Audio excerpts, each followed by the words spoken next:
Two guys either side of 50 with one dream to achieve middle-aged sporting glory.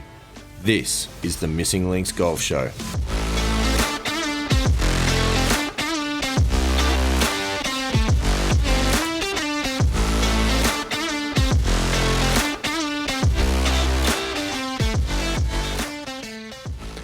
Pilgrims, pilgrims, pilgrims. Episode 62 of the Missing Links Golf Show. Andy Walker, thank you for joining me once again.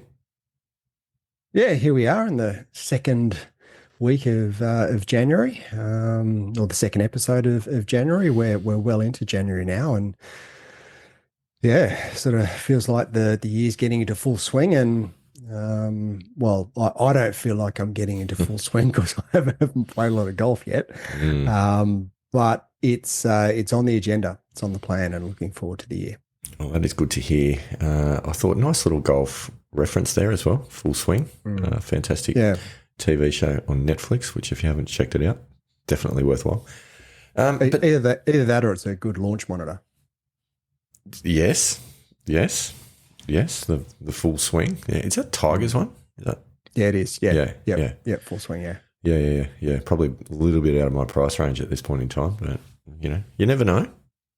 Well, they do a one you can carry around rather than the full sort of roof mounted one that's like starting at I think $55,000. I know, yeah. But there is one that's and this is AUD. I think a couple of the golf stores sell it for sort of about 7.5 to 8. So US might be a bit cheaper than that. A little bit less. Given where the AUD is heading these days. Yeah. So is that the smaller one? Is that the half swing or the 3/4 swing? That's the pitch. Right, the pitch and putt swing. Yeah. Excellent. Well, there we go. That's a great product review to start the show with. Andy Walker, well done. That's not on the script. I think our full swing sponsorship of the show has just gone out the window. I don't think it was ever in the window. No. Anyhow, but that's okay. Tiger, if you are listening and you need some clowns from Australia to promote your stuff, please get in contact and we'll be happy to help you out. But no, tonight, Andy Walker, or in this episode rather, a little bit to talk about, hopefully a few lessons learned out of a recent round that some of the pilgrims might be able to get something from is definitely the hope. And that, of course, is specifically talking about how to better deal with distractions during a round on the golf course. As we get into that, no doubt we'll explain, but that can be a whole raft of different things, both internal and external. And how to stay in the round, show a bit of grit, show a bit of character, and not hit the eject button. Yes. Two pretty big topics. Yeah, very, very important. And I certainly, and we've talked about it before, even if you get off to a bad start, and you might be a few over or, a few over your handicap after, half a dozen holes, then, being able to stay in the round and finish strongly to still give yourself something to play for. And you might not have a chance of playing to handicap, but you could still at least have a goal like in Stableford. You go, okay, well, I want to get to 30 points or, have some goal that you're always sort of working towards, even though you might not necessarily be having your best round. Yeah, absolutely. There's no doubt about that. I think that's a very good point. And, there's many different ways around it. We'll talk about a few of those, some of the things that worked, certainly for me personally, and some of the things that haven't worked, which is just important. But hopefully there's a bit there for the pilgrims to get out of. But before we get to all of that, Andy Walker, I'd like to have a quick chat about what is potentially the most exciting competition in all of golf podcasting. I thought you were going to say world golf there for a moment. Yeah, let's not quite go that far.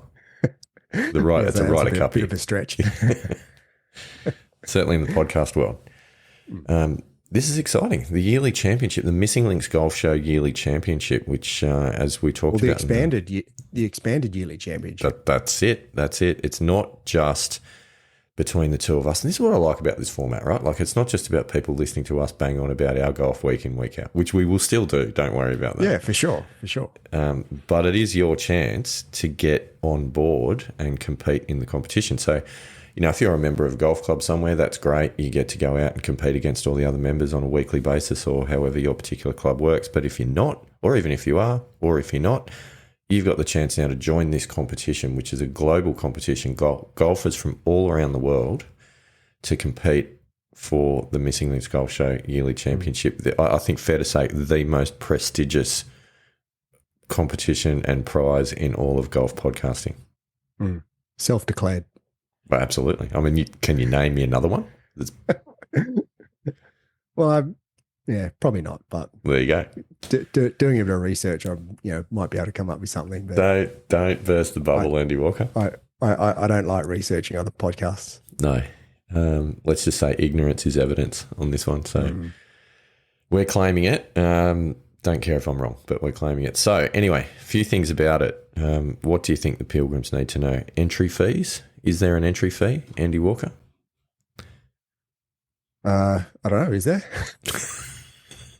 We talked about this. Entry's free, pilgrims. Zero entry fee. There's no entry fee. There's no entry fee. There's no entry fee. Yeah, it's all right. I'm up with it. No, that's good. I'm glad that you were listening when we had this conversation earlier. Sorry. What was that? Far out. Starting date. When are we going to kick this off, Andy Walker? Next year, is it? Good grief. No. February. February is the correct answer. Excellent. Starting in February. 1st of Feb. 1st of Feb.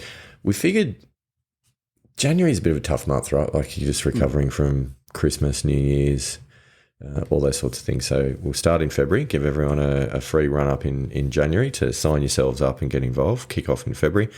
Given that when this podcast actually goes to air, it's going to be almost at the end of January anyway. So that was also part of the rationale why we thought we'd start in February.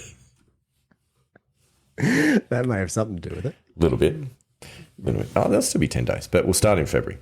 So what that means is for every month, your best round, if you're in the competition, your best round for the month will count. You can play as many times as you want in the month. Just submit your best round on the Stableford scoring system, which I think is the easiest way of doing it, because if we did it on a stroke system, then that could get very ugly for certain rounds. Yeah. Do it on the Stableford system, which is really easy. If you're in Australia, then regardless of what your round or your competition round is, Golf Australia converts that to a Stableford score anyway. So that's pretty easy. For other parts of the world, I'm not so sure. If you don't know how the Stableford scoring system works, drop us a line. We can help out. If needs be, we can do a bit of a lesson episode on how to score Stableford. Geez, that'd be fascinating. No, nothing dry about that. But it could be done. So I think, once again, to enter, just let us know via the Facebook page, via our Instagram page, or even on X. But ideally, if you join the Missing Links Golf Show podcast private group on Facebook, that would be the best way to do it. The point system, your top 6 point system, so as many people as possible get points. Winner with 10 points, second with 7, then 5, 3, 2, 1 to go to your yearly tally. And hopefully we are trying to secure a sponsor for the yearly championship to provide prizes, which is pretty exciting. Yep. So there could be some really, really cool prizes on offer for the winners, and also for the best round of the year, which is another one which could be quite exciting. Yes. But I think, Pilgrims, the message is we want global coverage. We want as many nations on the planet represented. So if you're listening, I don't know, from Guatemala, get on board. If you're listening from Iceland or from Germany, Finland perhaps, where else? How many countries are we in? 43 at last count. So surely we've got to get at least half of that coverage into the You'd hope so. the yearly championship. You'd hope so. If you're listening from Canada, get involved. Ireland, Where else, Andy Walker? Let's have a quick look. Obviously, the US. We want representatives from the US. We have had some interest from both the US and Canada as well. The UK. There's definitely people from the UK that need to get involved. New Zealand. The UAE, Andy Walker. Nice. Be good to get some representation from UAE. And, of course, if you are one of our many Botswanian listeners, get on board. So anyway, that's the message. Any questions, reach out, but drop us a line either directly via our email address, which is themissinglinksgolfshow@gmail.com, or through any of our many social channels, and you'll find all the links on the show notes. Sounds good. Very exciting. Are you in, Andy Walker? Are you going to play this year? Oh, absolutely. Well, I played last year, didn't I? So, How'd you go? quite badly at times.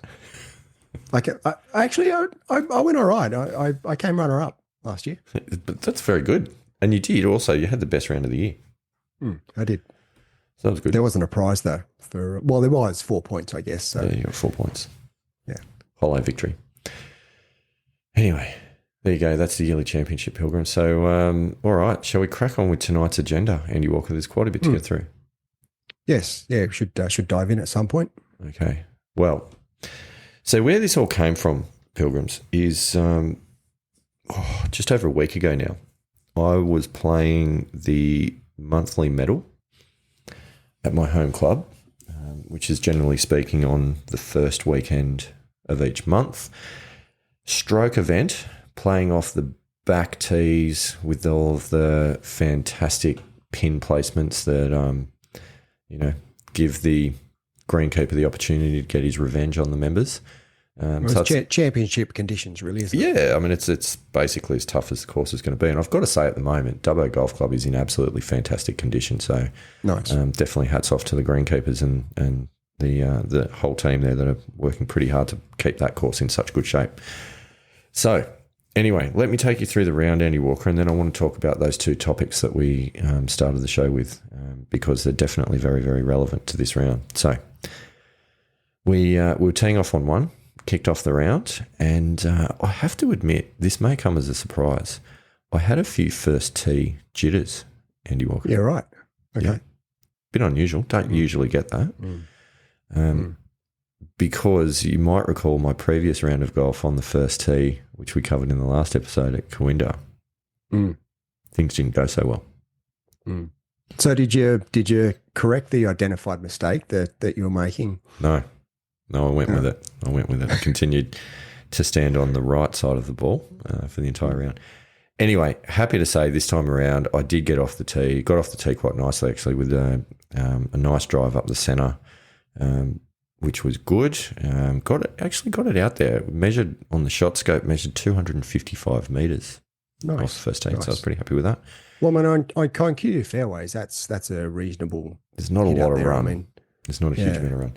There's probably a little bit on the first because it does camber a little bit away, sort of right to left and slightly downhill in your landing area. But nevertheless, I was quite happy with that. It is a par 5, the first at Dubbo. So I was out there for one, hit a really good 4 hybrid to the front fringe of the green. And Andy Walker, that's good from the plates, like to actually get it up onto the front fringe of the green from the plates. They're two good hits. I don't think I could have hit it better, in fairness. Didn't quite get on. I was probably about 4 or 5 metres short of the front edge. But it was a relatively easy chip and a putt for an opening birdie. Nice.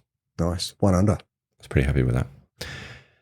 Which takes us to the second tee. And this is where the question mark about distractions and noise starts to come in. Right.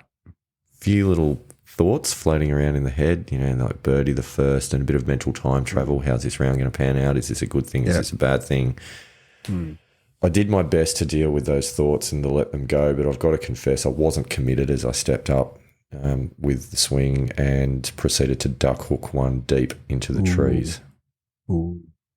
Yeah, and that's not good in there. I mean, the second at Dubbo, hitting it right, you don't get a lot in there. No. And what it did as well, which was super pleasing, is it hit one of the trees on the tree line and it kicked it further right over towards the out of bounds fence.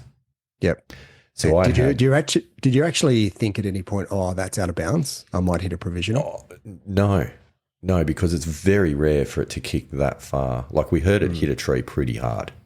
Yeah. There was a good sound of the ball on clunk. bat. Yeah. Which wasn't pretty.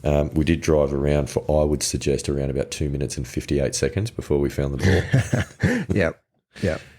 But we did find the ball, and that was good. But what was not good was the shot that I was left with, which, as you might know from that position, there is a very, very thick amount of trees to try and get through. There was zero chance of going anywhere near the green, so it was really just a case of taking out the 6 iron and trying to punch it back out to the fairway, which I thought I had done quite nicely, except for the fact that there was the good old stick lying down in the rough that the ball hit and came to a dead stop in the rough, so still blocked out by trees. Yep. And they usually say that double bogeys are the result of a bad shot followed by a bad decision. Yep.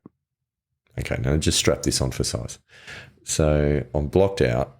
So I take a 9 iron, which is enough club to get to the green. And I think if I can hook shape a 9 iron around the overhanging branches, I can probably get to the green. If I can. Was that how you started the sentence? Oh, probably not. I was committed to this is what I want to do, but I'm just saying that the question is, was this a good decision? Now, history proves that it was not, because the ball, let's just say, started a little too straight and still hooked. Yep. And hit the next tree and dropped, which meant that I was now with a 56-degree wedge in hand, still more or less blocked out. The smart play was probably punch a 7 iron under the trees up towards the front edge somewhere.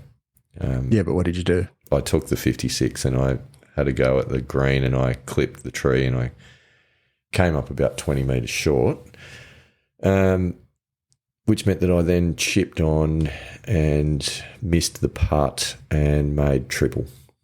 Yep. There goes your under par round.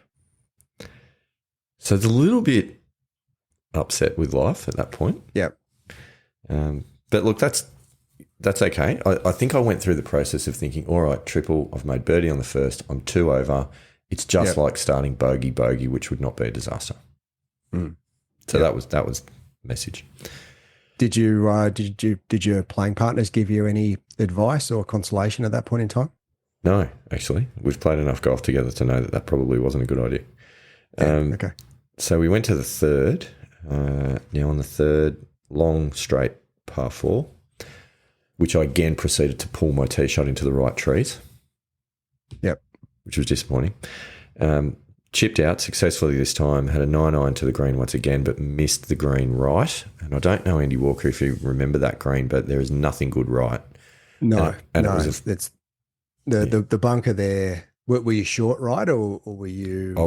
So it was a front pin. So those 2 bunkers at the front of the green on both sides of the green that have got very high lips and it's a narrow green. Yeah, that's what I mean about front right. Like you are just, there's just nothing if you're front right. So the shot that I had, to go at the flag, I would had to have pitched it over that bunker, carrying it far enough to miss the downslope to try and stop it before going into the next bunker, because if it hits the downslope, it just kicks it straight across. Yeah. Which is just not on, right? And I had a bit of a squirrely lie in the rough, so the chances of pulling that off was probably less than 5%. And after making a bad decision on the previous hole, I wasn't prepared to do it again, so I actually had to chip away from the pin towards the back of the green. Doesn't it just grate against every fibre of your being? See, and this is the thing, right? If it was a Stableford or par event or something like that, where the worst you're going to make is a wipe, I would have gone at the flag. Yep. But because it's a stroke event, you've got to minimise the damage. Yeah, for sure. So I pitched it to the back of the green, gritting my teeth so badly, and made a 2-putt double, which meant then after 3 holes I was +4. Yeah. It's pretty happy about that. It's not ideal. No, it wasn't ideal. But that's okay. We go to the 4th. The 4th is a long par 4, slight dog leg to the right once again. And Andy Walker, I'm going to give you the chance to guess what I did with my tee shot. Well, given your past 2 shots were hook, I'm saying that's probably a trend. So was it 3 in a row, or did you overcompensate and just smoke it straight left? Your first guess is correct. It was yet another pull hook into the right trees again. Not great, but not as bad as the previous 2, which meant that I could get a 5-iron on it and get it up about about 40 metres short of the green, pitched on, nearly made the putt, but didn't. So that was a bogey and I was at +5, which was a shame. We then move on to the 5th, which is short par 3, although because we're playing off the back, it was still about 150 metres to the pin, and the pin was at the back. But I don't know if you know that green, it's kind of diamond shaped. You've got the 2 bunkers at the front, and then the back of the green really narrows. Yep. Pin was back right. I flushed, I think it was a 7-iron on that, which I thought was a perfect shot. Just drifted, it was coming down, just drifted to the right. I don't know if it was wind, I don't know if it was me. But anyway, it just hit the right edge of that green, which is a raised, sort of turtleback green. Yep. And just kicked it. Just kicked it. And it was dead. So I had to bunt up just onto the fringe of the green, 2-putt bogey. So what are we now? We're at +6 after 5. And at this point, Andy Walker, the time travel commenced. I'm not breaking 90 today. Yeah. And you start going, I'm doing the maths, and if this continues, how bad could this look? And this is a point that I do want to come back to when we unpack it, because it's actually really important. So we move on to the 6th. The 6th short par 4.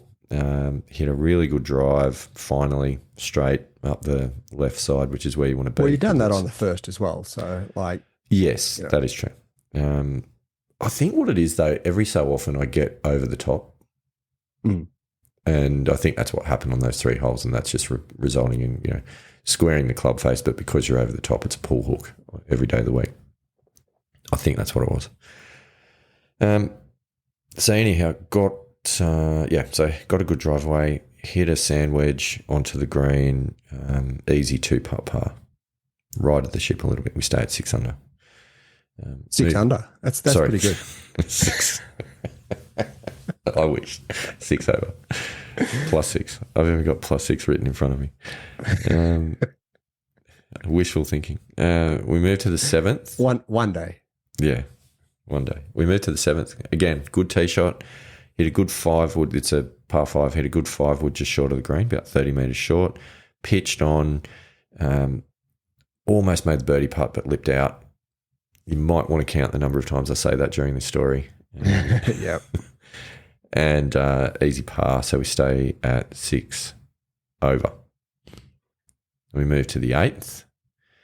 That par 3 down the hill. Down the hill, yep. I block sliced a horrible hybrid onto the 9th tee box. Ooh. Nearly went out of bounds, but didn't. Yeah, wow. Okay. Dreadful shot. And then hit a good recovery shot over those trees onto the green to a back pin, which I was quite happy about, because then that gave me a shot at making par. But I didn't. You lipped out? No. I hit my first putt, I reckon, about halfway. Ooh. Yeah. And then missed the next one for a 3-putt double. Wow. So just after you've, bad start, you feel like you've righted the ship a little bit. Yeah. Just giving them away back to the course. Yeah. And that was 100% mental. There's no question. Just a complete lack of concentration over the first part. And I honestly, it was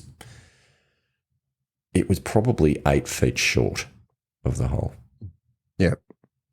So I can't explain it. It was awful. So we moved to the ninth. Ninth, dogleg par 4 to the left up towards the clubhouse. Yep. Out of bounds up the right. Hit a good drive past the corner. A good approach, which I've got to say, it was all over the pin. It was a 9-iron. Looked fantastic. Pitched. And when I got up there, I saw the pitch mark was right next to the hole. And it sucked all the way back to the front edge of the green because, you know, that green runs back to front quite steeply. Yeah. So I was still left with about 10 metres. And would you believe it, Andy Walker burned the edge once again. So tap in par. So that's a +8 front nine. What were you playing off? 9. So you still got plenty left for the back nine. Yes, and the challenge at this point was to not time travel to the end of the round and not try and guess how things were going to end up, but actually just to play each shot that was in front. So anyhow, bit of a regroup, bit of a snack at the turn, a couple of protein balls, and away we go. So move on to 10, hit a good tee shot on 10, had a 48-degree wedge in, hit it to 12 feet, and Andy Walker burned the edge. Yep. Yeah. Couldn't guess that was coming. Tap in par, stayed 8 over. 11th, par 3, about 160 metres to the flag. Hit a good 6-iron on. Hit my first putt about halfway. Excellent. Again. But this time made the second one. So that was what you might call an easy 2-putt par. Yeah. Yeah. Bit of a wipe the brow moment. Yeah. But it was weird. It was a couple of times, literally just hit the putt and almost felt like the putter head was dead. Yeah, right. I know it's not the putter though. It's very strange. Then move on to 12, par 5 12th with the water all up the left, which is always fun. So hit a good drive up the right, but just clipped a branch and dropped, which meant that going for the green was out of the question. So hit a good layup, hit the 48-degree wedge again to about 10 feet. What do you think happened from there, Andy Walker? Oh, you made it? Burn the edge. Excellent. So easy par. So were you getting frustrated at this point in time, or were you just sort of going, well, you know, this is part of the day? Acceptance was high. I was happy about the fact that I was giving myself birdie putts, basically, trying not to get too frustrated. Because, you know, like the odd one's going to drop, right? But from 10 to 12 feet, you can't really be expecting to make all of them. If you make, you know, what's the statistic at that range? It's probably about 25 to 30%. Yeah. And yeah, I don't know what the PGA Tour, obviously we talk about 8 feet's 50% for tours. So you'd think 10 to 12, you're probably dropping down to somewhere, you know, around the 40, maybe a little bit less than 40%. So for, you know, single figure marker, if you're making somewhere in the sort of 20 to 25% of those putts, I think you're doing quite well. Yeah. So that's kind of what I was trying to tell myself anyway. So anyway, that was fine. We moved to 13, long par 4, hit a good drive, flushed an 8-iron to the back fringe to a back pin, took out the old Texas wedge from the back fringe and burned the lip on the birdie putt, tap in par. So we stayed 8 over. Yep. So we drive. So you're going okay. Like back nine, I was hitting the ball really well. Yeah, going reasonable. Yeah, playing good golf, and I was like, it was just grinding, right? Like it was. I was playing good shots. Just the putts weren't dropping. That was all. Yep. And that was one of those things. So we moved to the 14th. Now the 14th is at par 4 with the water all the way up the right hand side. It is. Yep. For someone who has been pull hooking their drive. Not ideal. A little daunting off the tee. So I aimed up the left side and smoked a drive straight up the left side into the trees. Nice.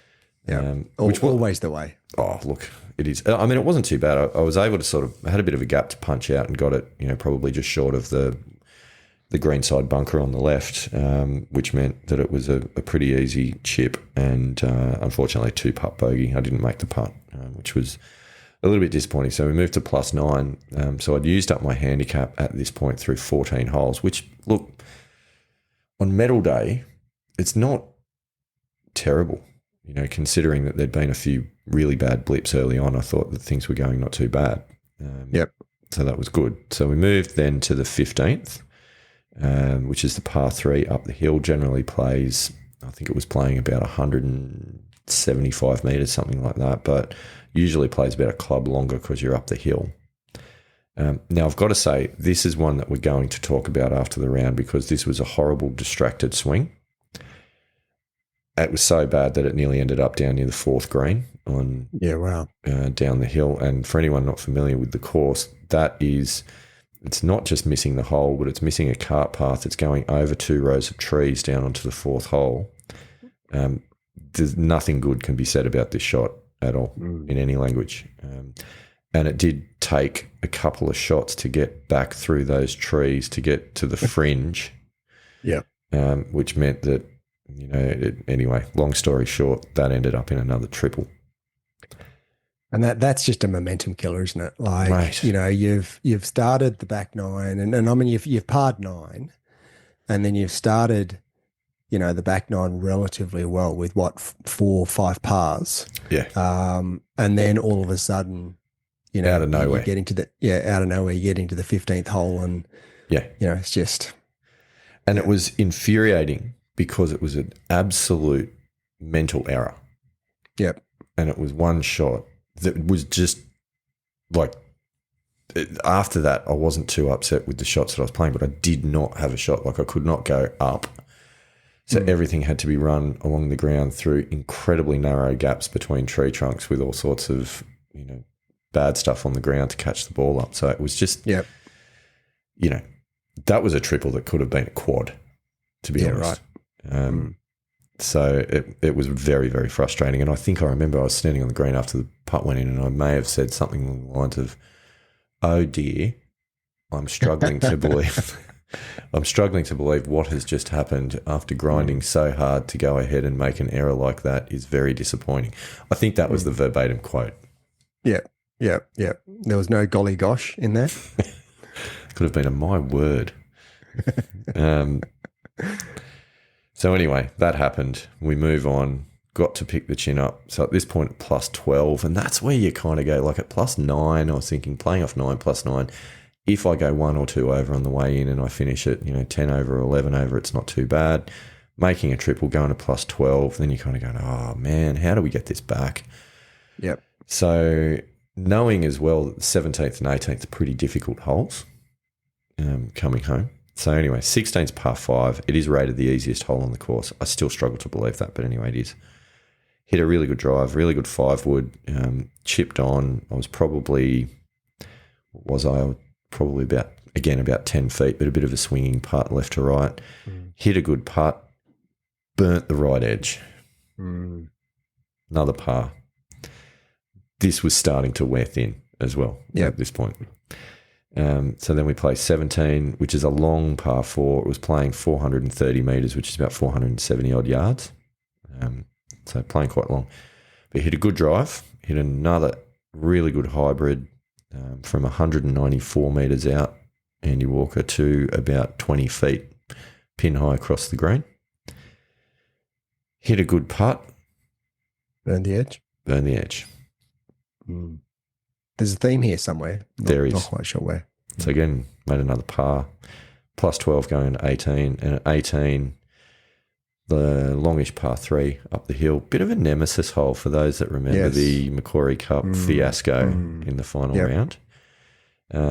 So anyway, it was playing about 185 metres up the hill. So I pulled the trusty 4 hybrid that had been either great or terrible in this round. There had been no middle ground. Anyway, flushed it and I hit it to 16 feet, which I know because it won the nearest to the pin on the day. Nice. So you didn't work it out in centimetres? It was 452 centimetres. Okay. So I did the conversion on 16 feet. So I mean, that was good. And that just shows you, like, we were one of the last groups of the day, and that just shows you at that distance, like, that's not that close to be winning nearest the pin, but it just shows you how tough that hole was playing. Yeah, 4.5 meters isn't usually a winning nearest the pin. No, and I wasn't even going to look on the card on the side of the green, but I had to walk past it to get to the part from where the where you leave your bag, and I just was there anyone actually on it, or was it? Yeah, there were three names on it, and the nearest at that point was at 5.5 meters. So I thought, oh, this is interesting. I might measure this, and it was closer, so that was good. That was nice. And so anyway, I had a 16-footer back up the hill, little bit of left to right in it, but not a huge amount. And I hit what I thought was a good putt, burned the left edge, stopped behind the hole, turned around, and dropped in. Nice.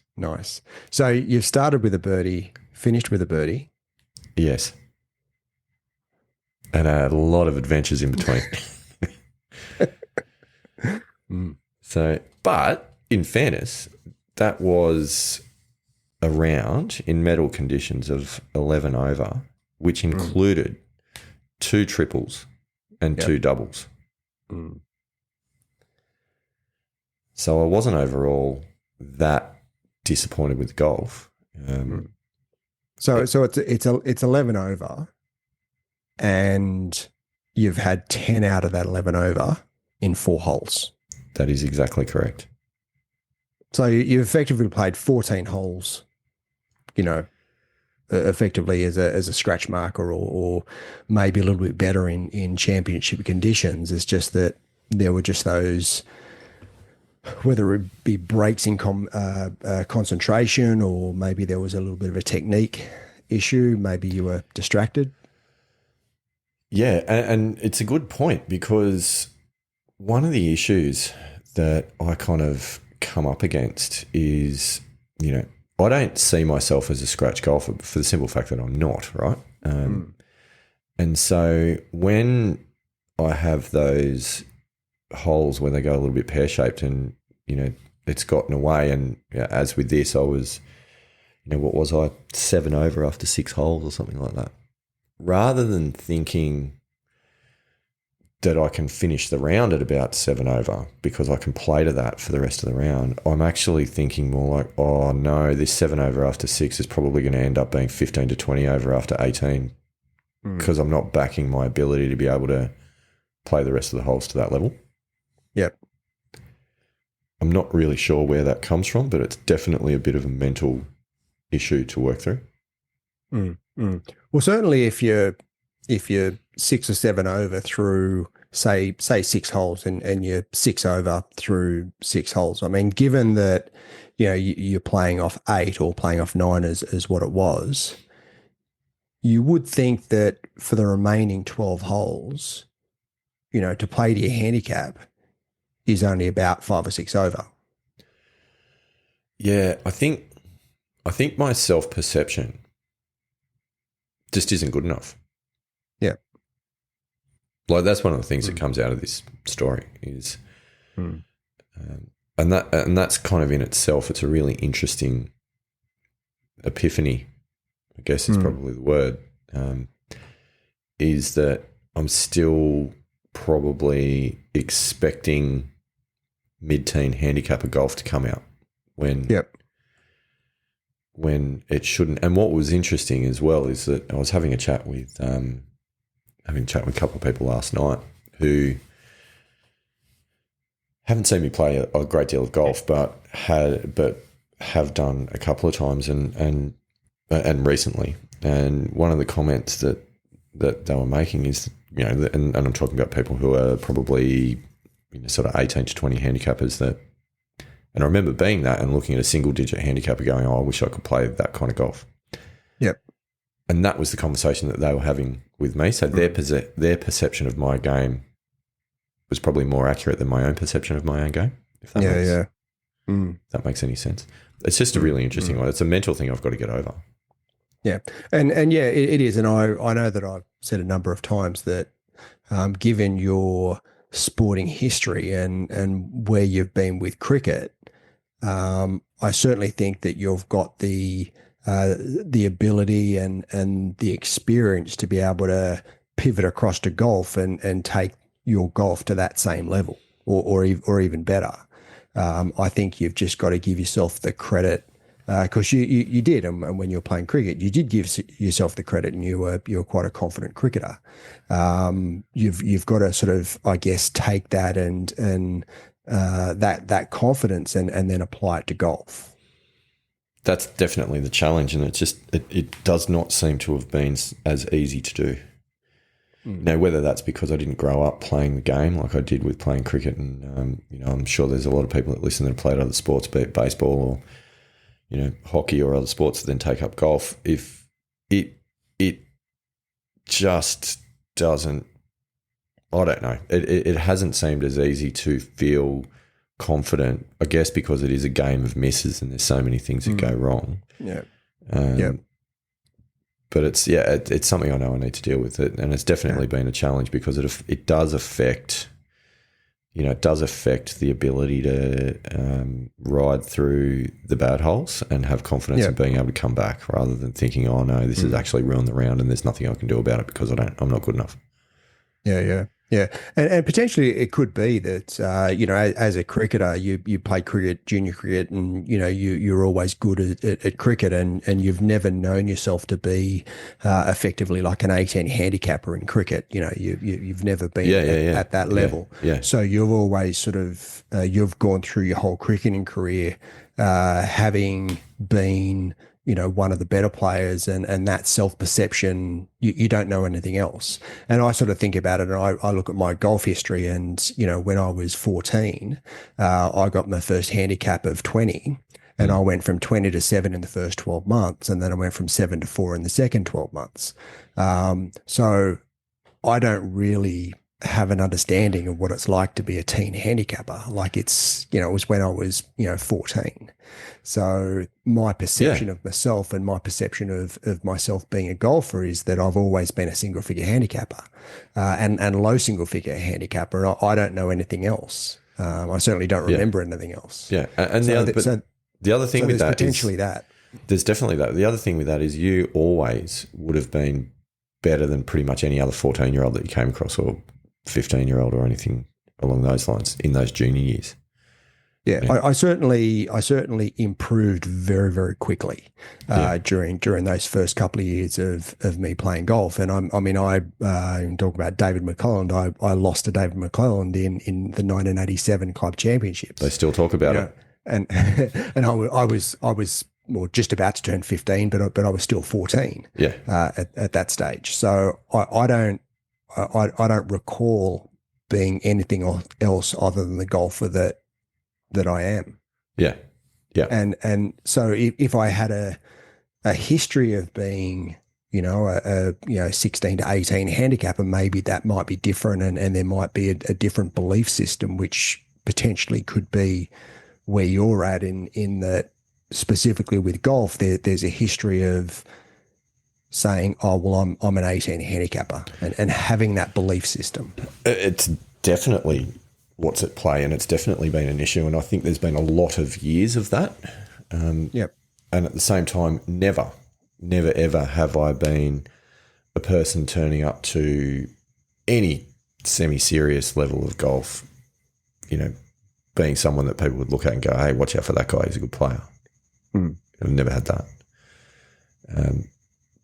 That's interesting. Like there's quite a lot in that, because it's a bit, and it doesn't even have to be to the point where you're winning tournaments and being someone that people are sort of pointing at, saying that they think you're a good player, because trying to get away from worrying about what other people think of you, because that's a very unstable way of building confidence in your game. Yeah, for sure. But just having the personal confidence of knowing where your game is at and what you're capable of, and I think I need to work on that. I really do, and that's a challenge. So that's something for me to take on for the next few months, because otherwise, have you actually thought about how you're going to do that? Is there any sort of strategy, or have you thought what resources you've got around you to be able to support you in being able to make that transition across to having a better self-belief? So I was hoping that one way of dealing with it would be raising it publicly on a golf podcast, and a very learned co-host might give me all the answers. Mm. Look, I mean, I don't know. I have, as you know, been doing a lot of reading of various, golf psychology and mental approach books. Whether things like mindfulness and hypnosis and those sorts of things would be of assistance is it's definitely something to consider. Mm. Well, I certainly think, the meditation and hypnotherapy space there's a lot of there's a lot of benefits, I think, to really going down that path and having good understanding of where that can take you and how that can change your structural beliefs in who you are as a golfer. Are you promoting meditation? Is that what you're doing? It's not what I said. No, it's not what I said. That's a turnaround, Pilgrims. That really is. Mm. Yeah, look, I don't know. I guess I'm only just sort of coming to this realization at the moment that being able to articulate what the issue is, how to fix it. Yeah, that's something to work through. So anyway, there is that, which is all part of that grit or staying in the round element, which I do want to say, I walked off the course actually feeling quite happy about how I'd stayed in the round. There was zero ejection. Yep. Which could have happened after a couple of those holes. Certainly after 15, definitely after 8, and even potentially after 2. There was potential to just get frustrated and eject. I did not do that, and I feel like I stayed emotionally pretty balanced. I think what was really good, if I point to the positives, was a high level of acceptance of outcome when even when things went wrong. Trying not to allow the emotional reaction to get the better of me and to really start to affect decision making on following shots. I made some stupid decisions on too. There's no doubting that, but that wasn't because of sort of throwing the round away or anything like that. That was just a few poor decisions. Yeah. So I think that was good. Yeah, and look, ejecting on the second hole probably. It's a bit early. Yeah, it's a bit early. It's a bit early. I've seen it done though. Oh, for sure. Yeah, no doubt. I've seen it done. But I also think that grit, staying in the round, it takes practice. If it doesn't come naturally to someone, and there are people that it comes naturally to, but if it doesn't come naturally, it takes a deliberate focus and just experience and just doing it time after time. That deliberate practice, and we've talked about deliberate practice before. I think grit is something that you can certainly learn and evolve your game to have a lot more grit. So I don't think it's something that you're necessarily either you have or you don't. It's something that you can evolve with in your game to be able to have that deliberate staying in the round and having the grit to be able to go, no, I've got I'm 6 over, but I'm going to give myself mini targets to, for the next 3 holes or the next 9 holes or however long it is. I would totally agree with that. And it's definitely been something over the last 12 months that, I know we've both talked about a lot and I've personally been working on a lot. And I think that developing the grit muscle, for want of a better term, has actually been one of the biggest things for my own improvement over the last couple of years.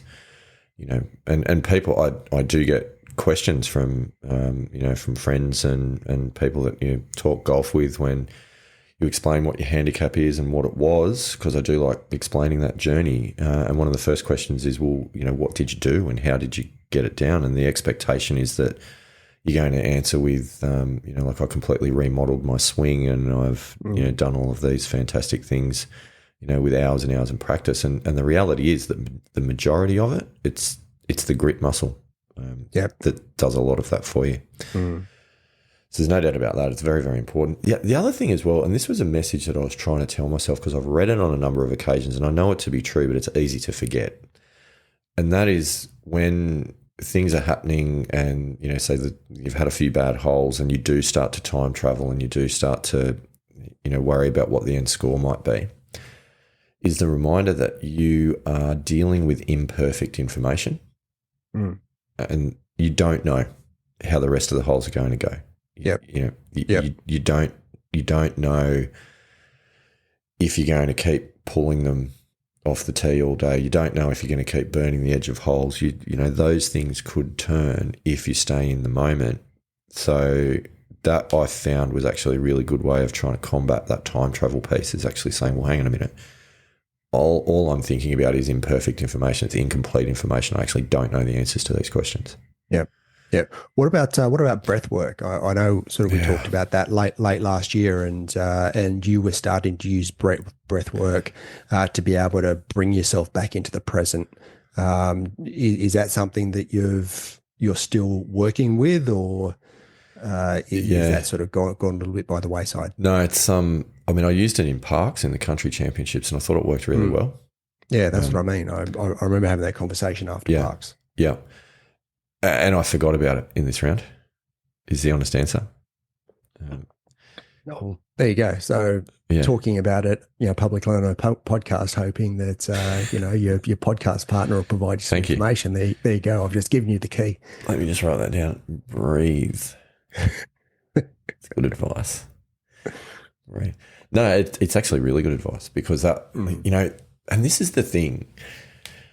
This is the thing which is hard to transfer. So you can read a lot of really good information. You can listen to a lot of really good information on podcasts, for example, this one. But being able to put it into practice during the round when you need it, to remember to do it, to find the time to do it and have the mental discipline to do it, that's actually quite hard. And you know what else is really, and I find this to be quite difficult and certainly over the last 12 months I've had to bring myself back you know, to what has worked previously, and that is you find something that works and you know you're good for a couple of rounds, but then you listen to something else or you read something else or you listen to another podcast and you know they come up with, you know, a whole heap of ideas and you sort of go, I might try that. Yes. And you move away from what's actually worked. So that I think is really big. And, you know, when you're talking about in parks, the breath work, and that was really working for you, it sounds like you've sort of moved away from that and forgotten about the breath work a little bit and what's actually worked and maybe bringing that back as a focus point, then that might be something which will help, you know, throughout 2025. I actually think it's a really good point, Andy Walker. And it's funny because, you know, what you're talking about, you can end up getting too complicated with adding all of these different layers and all these different techniques and strategies that you want to put in place to deal with these issues. When in fact, quite often when you listen to the interviews of some of the tour professionals, you'll hear them talking about things like, I stayed in my process and I stuck to my process, and they've figured out a specific process that works for them. And it's individual and it's probably not going to include a whole lot of the other things that someone else is using because they're not trying to do everything, but they're trying to do the things that work for them. So yeah, well, that whole Xander Schauffele, that's what he said after you know his PGA Championship win.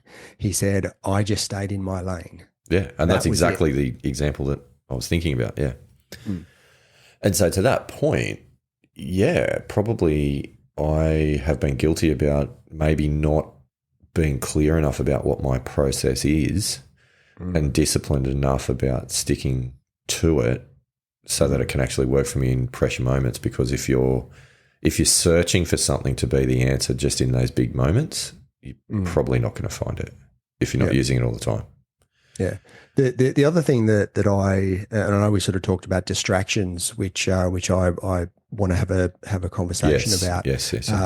Because and when we were discussing the name of this episode, you sent me a text message saying, "Oh, how to block out distractions." Yeah. Right. And I know we had that conversation saying, well, are you focusing on the wrong thing? Because it's the same as, hitting into the water. You don't want to hit into the water. So you go, don't hit it in the water, don't hit it in the water, don't hit it in the water. Well, guess 100%. what you're going to think about? So if you're focused on blocking out distractions, well, that's what your brain is going to focus on, is that it's going to focus on the distraction. So for me, Yeah.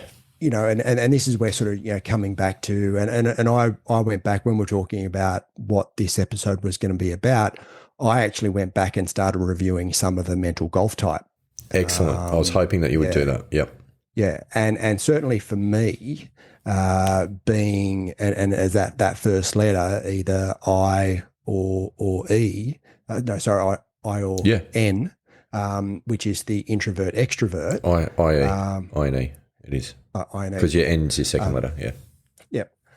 So for me, I'm introverted by nature. So, for me, I'm getting my energy from within, and I'm inwardly focused, and having to spend some time away from my playing partners and having my own time, especially as I'm coming to the ball. And I'm very deliberate in that, tee off and probably about halfway to the ball. Yeah, I like to have a conversation with my playing partners, but about halfway to my ball, I'm starting to move away from the rest of the group, just to get into my own head and get into my own process, and become more inwardly focused as per the mental golf type.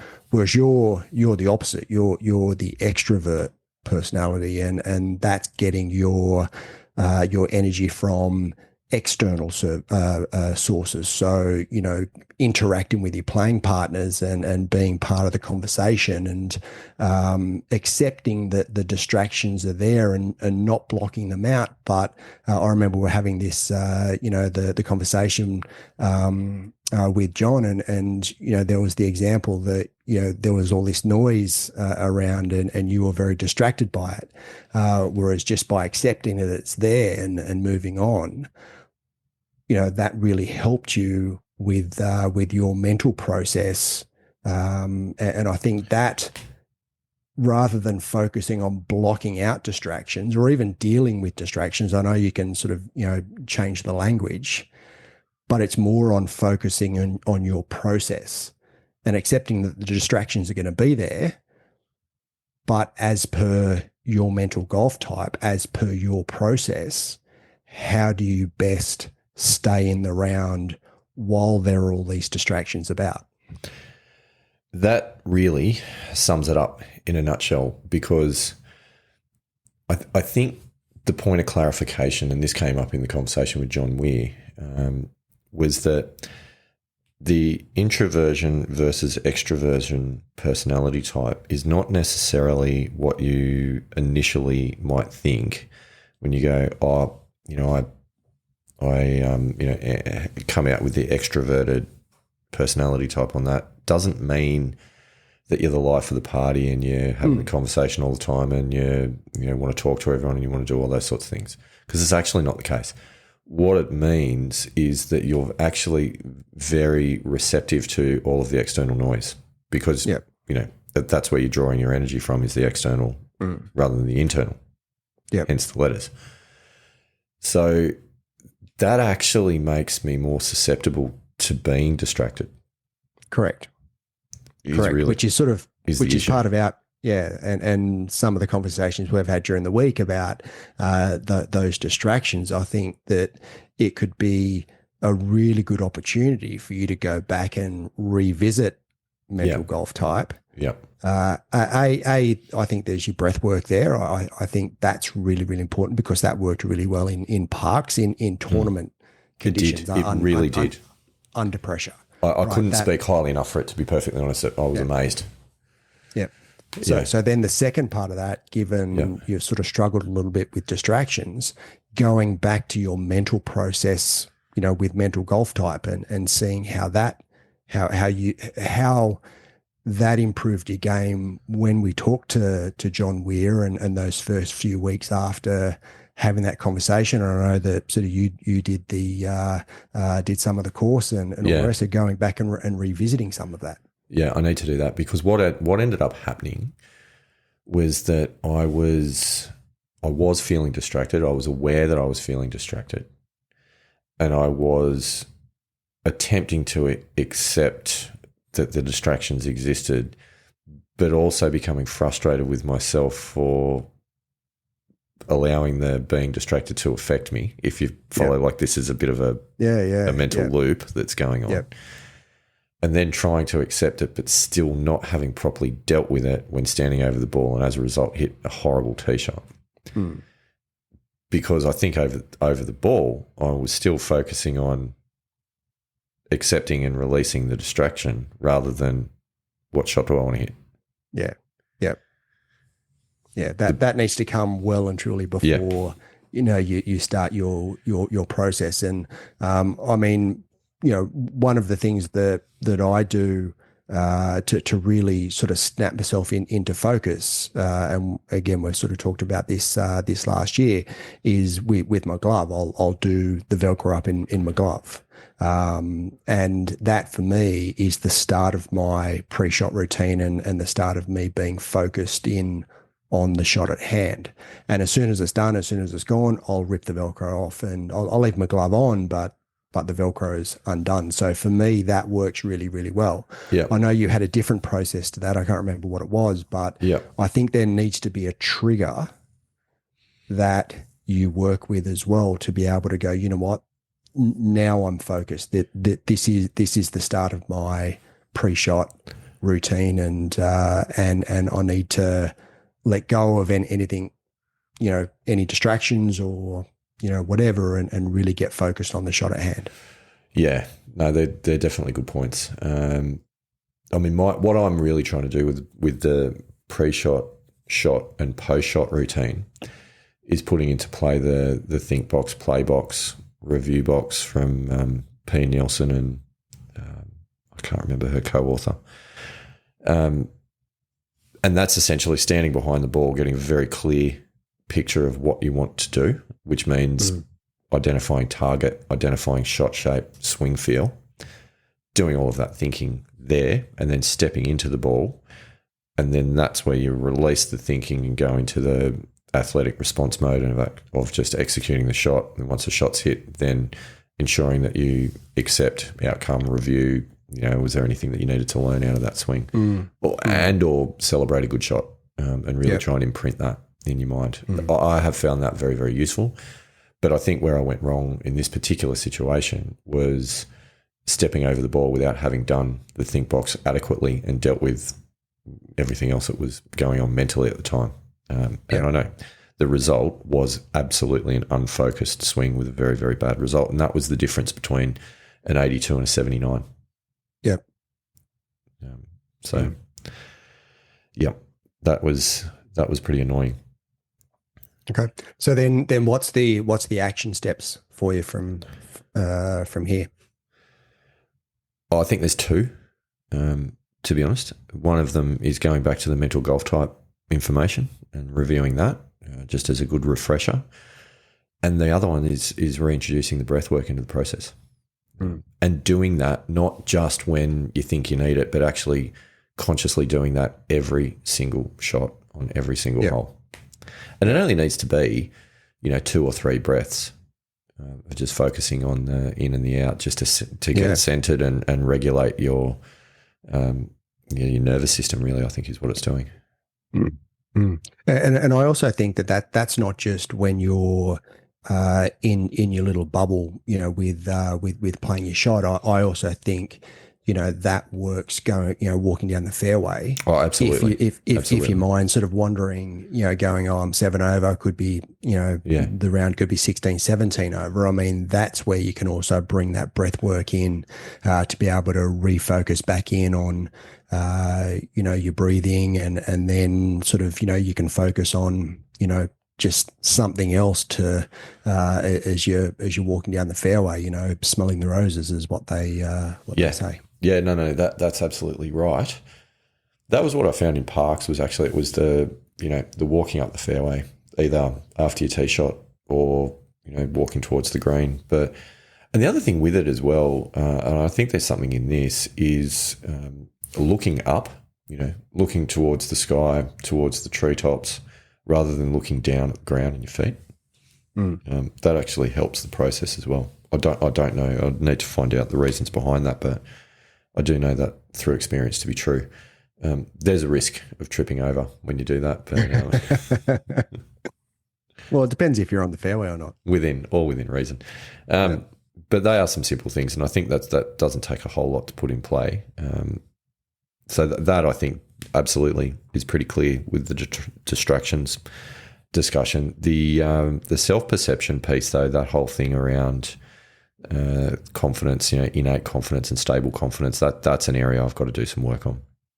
Yeah, look, and I definitely think that you need to set aside some time to meditate through that process. Maybe. It's probably good advice, to be perfect. I'm going to write that down. How do you spell it, Andy Walker?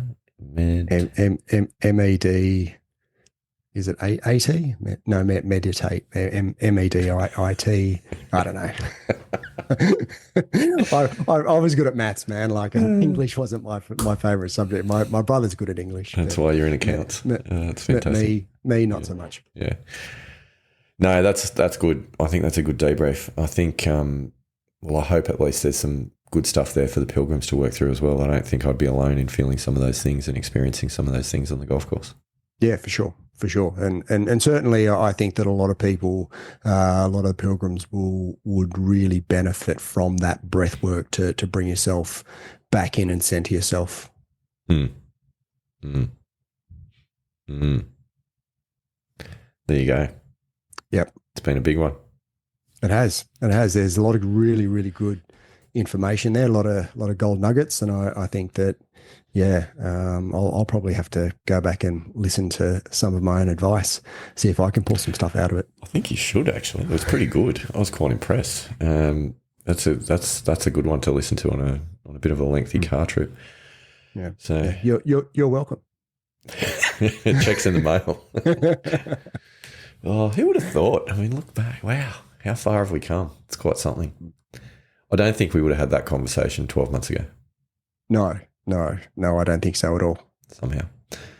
But I'm glad we did. No, there's a lot in there, and certainly a few things to work on in the lead up to March. So we'll definitely get on that. All right, nice work, Andy Walker. Is there anything else that we wanted to cover in this episode? Are we there? I think that's really about it. I can't. Yeah, I've certainly been through my lengthy agenda and my notes that I had. Pretty good. Let us know what you think, Pilgrims. If there's any nuggets of wisdom out there in the caravan, then we're definitely all ears. And I guess the other thing I would say is get involved in the yearly championship. Why not? Yeah, for it's sure. Free. It's going to be a lot of fun. I hope to see some quality banter amongst the Pilgrims across the social media channels as well as the scores start rolling in. And also, I should say, if you don't have a handicap and you need some help figuring that out, drop us a line because we can probably help you out a little bit, at least in the context of our yearly championship. So feel free to reach out. I agree. Feel free to reach out. Here to help. All right, Andy Walker, I think that's us. That is. Any final words of wisdom from you? Rock out, Pilgrims. Done.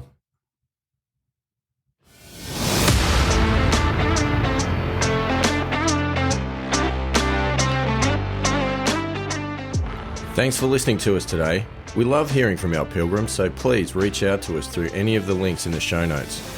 We know golf is hard, so we hope we can help you shoot better scores and inspire you to keep trying. Rock on, Pilgrims.